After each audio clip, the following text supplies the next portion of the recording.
Okey semua, Assalamualaikum. Untuk siri part 2 aplikasi Celestron SkyPortal ni, saya akan tunjukkan kepada anda bagaimana untuk mengetahui beberapa setting terutamanya dalam display option yang kita boleh pelajari. So kita akan go through one by one. So untuk yang pertama ni, saya akan tunjukkan tentang appearance and behavior. So untuk appearance and behavior dalam chart ataupun star chart appearance, yang terpapar di paparan aplikasi ni adalah color star chart seperti anda lihat sekarang lah. Nampak warna-warna tu kan. Okey, jika anda menekan button monochrome chart, so dia akan menjadi warna hitam putih lah, macam tu. Tapi kalau inverse monochrome chart, dia akan jadi begini. Okey, untuk seterusnya font tulisan ni. Okey, so kalau nak guna ni, pastikan anda telah on GPS dalam device supaya dia boleh dapat detect lah di mana lokasi yang betul untuk location. Tapi saya takkan tunjuk itu, so saya tak on GPS. Untuk bahagian font, ada 3 pilihan: regular, large dan juga larger. Kalau kita tekan larger, okey, sebelum tu kita convert balik kepada color chart supaya dia lebih cantik. Okey, so akan nampak lah tulisan nama-nama bintang ataupun nama buruj nampak lebih besar kan. Okey, tapi yang okey regular size lah, macam tu. Ni bukan nak order dekat MACD ke, nak regular ke large kan. Ni size font ni kita pilih yang mana sesuai dengan mata kita untuk lihat. Okay, seterusnya di bahagian behavior, dia ada sound effects, dia ada show coordinates and FOV, field of view, dan juga allow auto rotation. Okay, sound effect ni dalam aplikasi ni dia ada sound effect. Kalau kita zoom, tak salah saya, yang ni saya tak boleh tunjuk kot sebab saya menggunakan mic, external mic. So kemudian ada show coordinates and FOV. Kalau kita tutup ni, dia tak akan tunjuk di mana dia. Okey, kalau kita tekan balik, ianya adalah yang berwarna biru di sebelah atas kiri dan juga di sebelah atas kanan, mengenai horizon and sky. So horizon and sky adalah, horizon adalah ufuk dan sky adalah langit. Untuk horizon display ataupun paparan pada ufuk, apa yang terpampang pada yang anda lihat sekarang ni adalah, ianya adalah show bahagian show horizon and sky as panoramic image. Kalau anda tekan as transparent with line, apa akan jadi? Macam itulah. So atas bawah kita boleh nampak bintangnya ataupun buru-buruj. Itulah. Okey, kalau kita tekan as translucent area, apa jadi? So daratan tu ataupun horizon, ufuk ataupun bawah kaki kita jadi warna hijau macam tu lah, translucent. Kita mesti boleh nampak tapi samar-samar. Okay, so kita tahulah mana darat, mana langit. Okay, kalau kita tekan as opaque area, so darat tadi dia terus jadi legap, kita tak nampak bawah. So kita hanya nampak apa yang ada di langit. Okay, seterusnya kalau anda tekan as panoramic image, so adalah daratan, pokok-pokok, rumah, macam tu. Dan daratan tu pun ataupun horizon display tu dia boleh ubah. Katakan anda lihat pada ni horizon panoramas, kalau kita tekan keluan front, apa akan jadi? Bukan keluang man, keluan front nama dia. Okay, so adalah bukit-bukit, macam kita dekat padang gitulah, kan. Okay, kalau kita tukar tempat dekat mana, translucent earth, what happens? Okay, so ufuk ada gunung ganang, tapi kita boleh nampak bawah kaki kita nadir, dan kita boleh nampak atas. Macam itulah. Kalau kita tukar pada meteor crater, kawah meteor, macam tu, kawah meteor. Okay, nampak macam permukaan bulan pun mungkin juga kot. Macam itulah. Okay, dekat sini juga, so saya tekan balik chest lepak. Kalau di bahagian horizon display, dia ada show cardinal points, show horizon glow dan juga show daylight.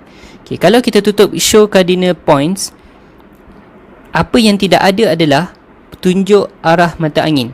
Tak ada kan. Kalau kita tekan semula, dia akan ada yang warna hijau tu, arah mata angin. Itu penting untuk ada supaya kita tahu arah mana kita melihat.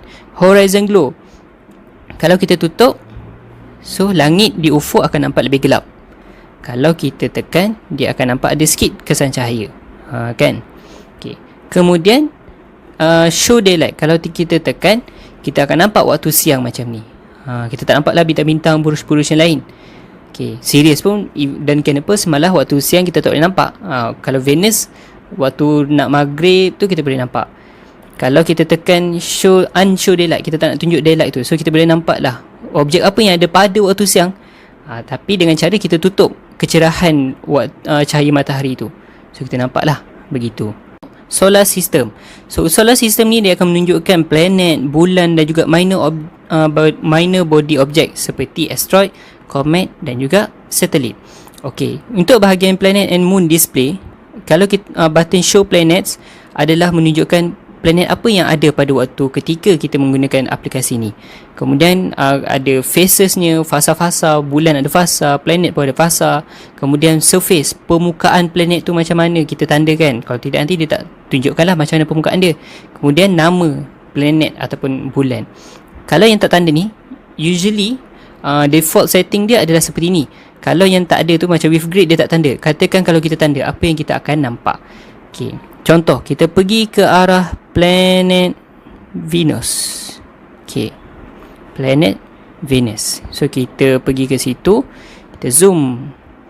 Okey, kalau anda dapat lihat, dia akan menunjukkan grid dan juga fasa. Grid ni yang garisan-garisan tu lah. Itu adalah grid.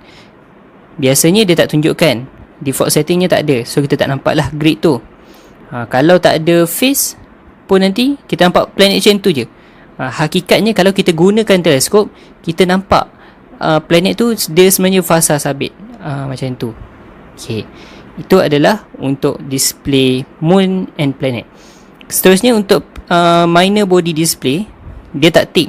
Cuba kalau kita tick dan lihat apa yang ada. Show planets, show comets, satellite dan juga namanya. Okay, ada tak objek-objek tu? Alright, ada. Tu comet C/2019 Y4 Atlas, dia tunjukkan comet. Kemudian ada satelit tak? Mungkin ini yang CZ mana tadi? Dah hilang. CZ tolak 4B RB. Itu adalah satelit. Okay. Alright. So dalam minor body display ni ada certain objek yang mungkin baru ditemui, macam asteroid ataupun comet. So kita boleh tekan button update minor body orbit data. So dia akan update lah untuk mengemas-kini objek-objek terkini yang baru dijumpai. Okay, stars ni adalah paparan untuk menunjukkan bintang-bintang yang ada. Kalau kita tak show stars, tak tunjukkan bintang, macam tu lah, kita tak nampak lah bintang-bintang yang ada tu. Kita tak nampak. So apa yang sedang anda lihat tu, CZ tu adalah satelit tadi ya. Okay, so dia hanya tunjuk planet je. Kalau kita tekan show star, kemudian ada tulis kat sini magnitude limit. Magnitude limit ni, lagi tinggi magnitude limit ni, lagi banyak bintang yang kita boleh lihat. Kalau lagi kurang, tak banyaklah bintang yang kita boleh lihat. Okay, so kita boleh setkan dalam 4 atau 5 lah, macam tu. Okay, so sebabnya kalau terlalu banyak sangat bintang dalam paparan ni, kita pun jadi serabut, tak tahu yang mana. Dan pada pendapat saya, lebih baik untuk kita setkan magnitude limit ni bergantung kepada bintang yang kita boleh lihat di langit kawasan kita ketika kita menggunakan aplikasi ni. So lebih mudah lah untuk kita tahu bintang yang cerah kita tengah lihat dengan mata dekat langit tu bintang apa. Kita tengok balik pada aplikasi ni. Macam tu. Okay, seterusnya star label display. So kita tikkan show nama-nama bintang, show proper names dia apa dan juga Greek symbol. Okay, kemudian name density. Name density ni adalah tu nama-nama bintang tu. Lagi banyak density, lagi banyak katakan 100%, semua nama bintang ditunjukkan. Memang serabut. So kita letaklah dalam 10% saja. Gitu. So yang ni untuk star label display lah. Greek symbol tu maksudnya ada certain bintang dia mungkin tak ada nama spesifik, tapi digantikan dengan Greek symbol sebagai rujukan pada bintang tu. Kemudian yang ketiga adalah star symbol option. Okey, star symbol option ni lagi kita tinggikan, perasan tak kecerahan bintang tu lagi terang untuk bintang-bintang yang dah ada. Kalau kita kurangkan, so tak nampak sangat bintang-bintang tu. Dia nampak sikit je, satu dot kecil-kecil. So ni untuk kita macam sama juga tadi macam saya kata, ubah ni simbol size ni untuk bintang tu mengikut kecerahan yang kalau bintang tu lagi terang kita tinggikan lah, kalau bintang tu tak terang kita rendahkan, ataupun kecerahan dia boleh juga kita bandingkan dengan apa yang kita lihat bintang di langit di kawasan kita. Okey. Kemudian color intensity, keamatan warna pada bintang-bintang tu. Bintang ni dia bukan je warna putih. So dia ada warna kuning, ada warna oranye, warna merah, warna biru, kan. Jadi color intensity ni kalau kita tinggikan dia lagi 100%, so perasan tak warna-warna bintang tu dia lebih vibrant, macam lebih cantik lagi color dia. Kalau kita kurangkan, so dia nampak macam semua warna putih lah, kan. So yang ni kita letaklah set dalam 60, 63 atau 60 untuk mengikut keamatan warna bintang-bintang tu. Macam Betelgeuse, nampak dia warna oranye. Macam bintang yang ni, warna kuning ni apa? Oh, okey, macam Capella warna kuning cair. Venus bukan bintang. Canopus warna putih. Macam itulah. Okey. So deep sky ni apa dia? Deep sky adalah objek-objek angkasa yang sangat jauh daripada kita. Sangat jauh. So contohnya galaksi ataupun nebula ataupun star cluster. Macam itulah. So dekat paparan ni untuk deep sky display, dia dah secara default settingnya memang dah tick show object and show image. Macam mana objek tu dan macam mana bentuk gambaran dia. Okey. Kat sini ada dua, magnitude limit dan juga intensity. Cuba kalau kita lihat pada deep sky magnitude, kalau kita tinggikan, lagi banyak deep sky objek kita boleh lihat. Contohnya NGC 6231, butterfly cluster dan juga Ptolemy's cluster. Kalau kita kurangkan, dia tak tunjukkan lah deep sky tu kat situ. Okey. Seterusnya kalau kita lihat juga intensity. Intensity ni kalau kita tinggikan, so lebih jelas tulisan ataupun writing font pada nama-nama cluster tu. Okey. Dan seterusnya object name display. So nama-nama objek tadi, name density tu kalau lagi tinggi, so lagi banyaklah objek-objek yang kita boleh nampak. Okey. Mengenai Milky Way display, apa yang anda lihat sekarang dengan setting button yang dah macam ni, kita akan lihat Bima Sakti tu macam tu. Yang warna-warni tengah tu kan, ada burus Scorpio, di situlah ada Milky Way. Kalau kita tukar Milky Way ni display as frame outline, apakah jadi?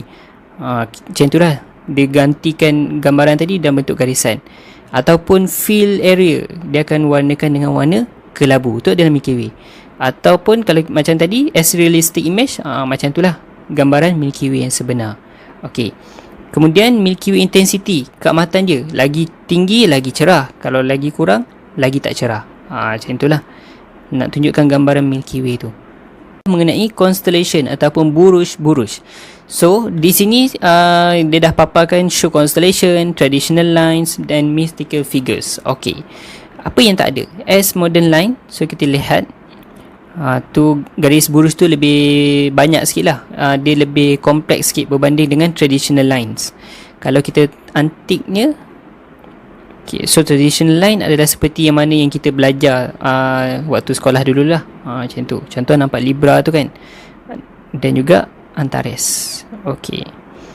Kalau kita antik ni, mystical figures, so dia tak ada tunjukkan lah macam mana gambaran rupa buruj-buruj tu. Okay. Kalau nak tengok IAU boundaries, IAU boundaries ni adalah setiap buruj tu dia berada di kawasan sempadan dia. Yang tu. So nampaklah, so setiap satu buruj ada 88 buruj semuanya di langit kita, ada sempadan-sempadan dia. Yang tu. Okey. Kalau kita take show zodiac constellation only, so dia hanya menunjukkan buruj-buruj zodiak, ada 12. So buruj ni terletaknya laluan matahari. Okay. Okay, tap to select adalah untuk kita lihat buruj apa. Okay, kita tekan buruj Virgo contohnya. Susah nak tekan.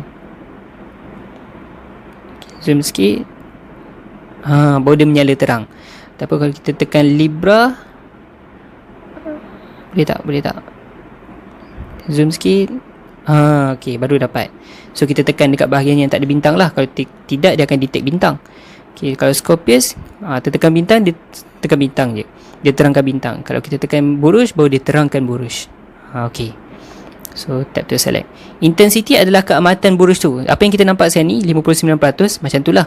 Kalau kita tinggikan lagi, dia lebih terang. Kalau kita kurangkan, dia tidak terang. Dia punya garisan tu. Kan nampak kat atas ni. Tu. Yes. Tu nampak beza dia. Alright. Kemudian kita lihat kat sini pula constellation names, tunjukkan nama-nama buruj. Abbreviation adalah singkatan kepada nama-nama buruj tu. Kalau Libra tadi LIBRA, singkatan dia jadi LIB, LIB. Macam itulah. So untuk tak nak keliru, baik tak guna abbreviation lah. Kita tahu, kita belajar dengan nama penuh buruj tu sendiri. Dan yang seterusnya adalah asterism display. Okay, show asterism, show the names. Okay, kita lihat. Asterism dia bukan buruj, dia lain. Okay. So asterism digambarkan dengan yang warna oranye tu. Okay, dan tulisan warna oranye. Okay, itulah asterism. Alright. Okay, jadi itulah paparan display option yang dapat kita belajar daripada aplikasi Celestron SkyPortal. Okay, tunggu untuk next video part 3 mengenai aplikasi Celestron SkyPortal.